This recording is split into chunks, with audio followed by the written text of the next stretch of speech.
And we have others coming down, and beef is starting to come down. Beef was an amazing thing. I was told by Brooke, I said, I don't really believe it. They wanted to have less cattle in the country for environmental reasons. You know what can you believe it? Who would think of this? These are sick people. No, they want less cattle for environmental reasons.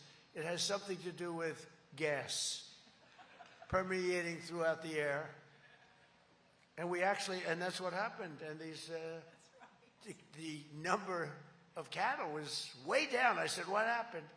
They were mandated. They were restricted for that reason. These people are crazy. But anyway, we got rid of that one, too. That was an easy one. If I said this 10 years ago, 15, 20 years ago, people wouldn't even believe what I'm saying. It's like men playing in women's sports. Would you believe we have an argument over that? Men playing in women's sports. Did you ever see the weightlifting record? It stood for 19 years. Women, great women athletes, they got up there. And then a man came along who happened to transition, and the record 18 pounds, and he was a bad weightlifter. It's true. He was a failed male weightlifter. He shattered the record.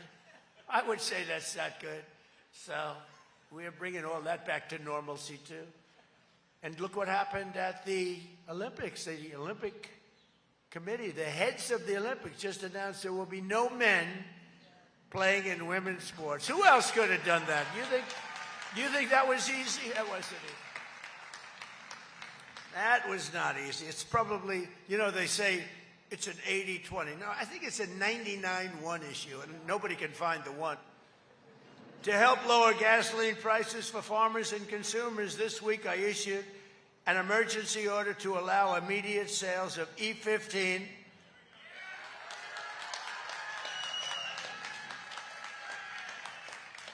and just as I promised in the campaign, I'm seeking congressional action to allow, and I'm trusting Speaker Johnson and Leader Thune, they're two good men. I'm trusting them to find a deal that works for farmers, consumers, and refiners, including small and mid-sized refiners. And they're going to send me a bill, and we should be able to get that done. We've worked with the refiners before, and we're going to get announcing a dramatic update to the renewable fuel standards for 2026 and 2027. A big problem. What they've done to you and the country, what they've done to the country is just incredible.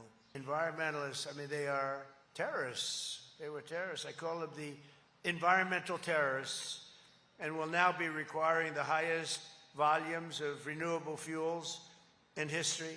These new standards will generate over $10 billion of rural economic benefit, create an estimated 100,000 new jobs, and massively increase our nation's energy supply.